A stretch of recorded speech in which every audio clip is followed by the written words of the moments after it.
मोमिनो, तुम पर रोजे फर्ज किए गए हैं जिस तरह तुमसे पहले लोगों पर फर्ज किए गए थे, ताकि तुम परहेजगार बनो। रोजों के दिन गिनती के चंद रोज हैं, तो जो शख्स तुम में से बीमार हो या सफर में हो तो दूसरे दिनों में रोजों का शुमार पूरा कर ले। और जो लोग रोजा रखने की ताकत रखें लेकिन रखें नहीं, वो रोजे के बदले मोहताज को खाना खिला दें। और जो कोई अपनी मर्जी से ज्यादा नेकी करे तो उसके हक में ज्यादा अच्छा है। और अगर समझो तो रोजा रखना ही तुम्हारे हक में बेहतर है। रोजों का महीना रमजान का महीना है, जिसमें कुरान अव्वल अव्वल नाजिल हुआ, जो लोगों का रहनुमा है और जिसमें हिदायत की खुली निशानियां हैं और जो हक व बातिल को अलग अलग करने वाला है। तो जो कोई तुम में से इस महीने में मौजूद हो, चाहिए कि पूरे महीने के रोजे रखे, और जो बीमार हो या सफर में हो तो दूसरे दिनों में रोजे रखकर उनका शुमार पूरा कर ले। अल्लाह तुम्हारे हक में आसानी चाहता है और सख्ती नहीं चाहता। और ये आसानी का हुक्म इसलिए दिया गया है कि तुम रोजों का शुमार पूरा कर लो, और इस एहसान के बदले कि अल्लाह ने तुमको हिदायत बख्शी है, तुम उसको बुजुर्गी से याद करो और उसका शुक्र करो। और ऐ पैगंबर, जब तुमसे मेरे बंदे मेरे बारे में दरियाफ्त करें तो उन्हें मालूम हो कि मैं तो तुम्हारे पास ही हूं। जब कोई पुकारने वाला मुझे पुकारता है तो मैं उसकी दुआ कबूल करता हूं।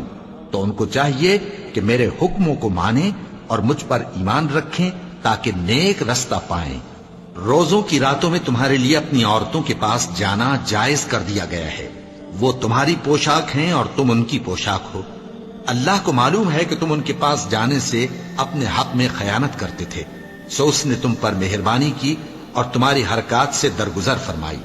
तो अब तुमको इख्तियार है कि उनसे मुबाशरत करो। और अल्लाह ने जो चीज तुम्हारे लिए लिख रखी है, यानी औलाद, उसको अल्लाह से तलब करो और खाओ और पियो, यहां तक कि सुबह की सफेद धारी रात की सियाह धारी से अलग नजर आने लगे। फिर रोजा रखकर रात तक पूरा करो।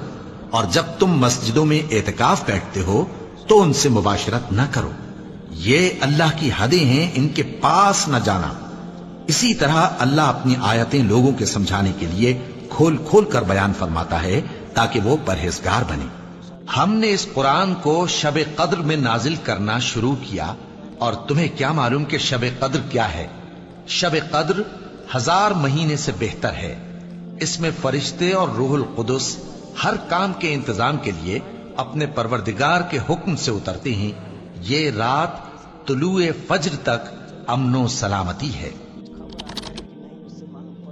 ऐ परवरदिगार, अगर हमसे भूल या चूक हो गई हो तो हमसे मुआवजा न कीजियो। ऐ परवरदिगार, हम पर ऐसा बोझ न डालियो जैसा तूने हमसे पहले लोगों पर डाला था। ऐ परवरदिगार, जितना बोझ उठाने की हम में ताकत नहीं, उतना बोझ हम पर न रखियो। और ऐ परवरदिगार, हमारे गुनाहों से दरगुजर कर और हमें बख्श दे और हम पर रहम फरमा। तू ही हमारा मददगार है, सो हमको काफिरों पर गालिब कर। ऐ परवरदिगार, जब तूने हमें हिदायत बख्शी है तो उसके बाद हमारे दिलों में कजी ना पैदा कर दीजो, और हमें अपने हाथ से रहमत अता फरमा। तू तो बड़ा अता फरमाने वाला है। ऐ परवरदिगार, तू उस रोज जिसके आने में कुछ भी शक नहीं सब लोगों को अपने हुजूर में जमा कर लेगा। बेशक अल्लाह खिलाफ वादा नहीं करता। ऐ अल्लाह, ऐ बादशाही के मालिक, तू जिसको चाहे बादशाही बख्शे और जिससे चाहे बादशाही छीन ले, और जिसको चाहे इज्जत दे और जिसे चाहे जलील करे। हर तरह की भलाई तेरे ही हाथ है, और बेशक तू हर चीज पर कादिर है। तू ही रात को दिन में दाखिल करता और तू ही दिन को रात में दाखिल करता है। तू ही बेजान से जानदार पैदा करता है और तू ही जानदार से बेजान पैदा करता है। और तू ही जिसको चाहता है बेहिसाब रिस्क बख्शता है। ऐ परवरदिगार, हमारे गुनाह और ज्यादतियां जो हम अपने कामों में करते रहे हैं मुआफ फरमा, और हमको साबित कदम रख और काफिरों पर फतह इनायत कर। ऐ परवरदिगार, तूने इस कायनात को बेफायदा नहीं पैदा किया। तू पाक है, तू क़यामत के दिन हमें दोज़ख के अजाब से बचाइयो। ऐ परवरदिगार, जिसको तूने दोज़ख में डाला उसे रुस्वा किया, और जालिमों का कोई मददगार नहीं होगा। ऐ परवरदिगार, हमने एक पुकारने वाले को सुना कि ईमान के लिए पुकार रहा था कि अपने परवरदिगार पर ईमान लाओ, तो हम ईमान ले आए। सो ऐ परवरदिगार, हमारे गुनाह मुआफ फरमा और हमारी बुराइयों को हमसे दूर कर दे, और हमको दुनिया से नेक बंदों के साथ उठाइयो। ऐ परवरदिगार, تو نے جن جن چیزوں کے ہم سے اپنے پیغمبروں کے واسطے سے وعدے کیے ہیں وہ ہمیں عطا فرما، اور قیامت کے دن ہمیں رسوا نہ کیجو۔ کچھ شک نہیں کہ تو خلاف وعدہ نہیں کرے گا۔ اے پروردگار، ہم پر صبر و استقامت کی دہانے کھول دے اور ہمیں فرمانبرداروں کی حالت میں وفات دیجیو۔ اے ہمارے پروردگار، ہم کو ظالم لوگوں کے ہاتھ سے آزمائش میں نہ ڈال اور اپنی رحمت سے ہمیں قوم کفار سے نجات بخش۔ اے پروردگار، جو بات ہم چھپاتے اور جو ظاہر کرتے ہیں تو سب جانتا ہے، اور اللہ سے کوئی چیز مخفی نہیں، نہ زمین میں نہ آسمان میں۔ اے پروردگار، مجھ کو ایسی توفیق عنایت کر کہ نماز پڑھتا رہوں، اور میری اولاد کو بھی یہ توفیق بخش۔ اے پروردگار، میری دعا قبول فرما۔ اے پروردگار، حساب کتاب کے دن میری اور میرے ماں باپ کی اور مومنوں کی مغفرت کیجو، اور کہو کہ اے پروردگار، میں شیطانوں کے وسوسوں سے تیری پناہ مانگتا ہوں، اور اے پروردگار، اس سے بھی تیری پناہ مانگتا ہوں کہ وہ میرے پاس آ موجود ہوں۔ اے ہمارے پروردگار، ہم ایمان لائے تو ہم کو بخش دے اور ہم پر رحم فرما، اور تو سب سے بہتر رحم کرنے والا ہے۔ اے پروردگار، ہمارے اور ہمارے بھائیوں کے جو ہم سے پہلے ایمان لائے ہیں گناہ معاف فرما، اور مومنوں کی طرف سے ہمارے دل میں کینہ و حسد نہ پیدا ہونے دے۔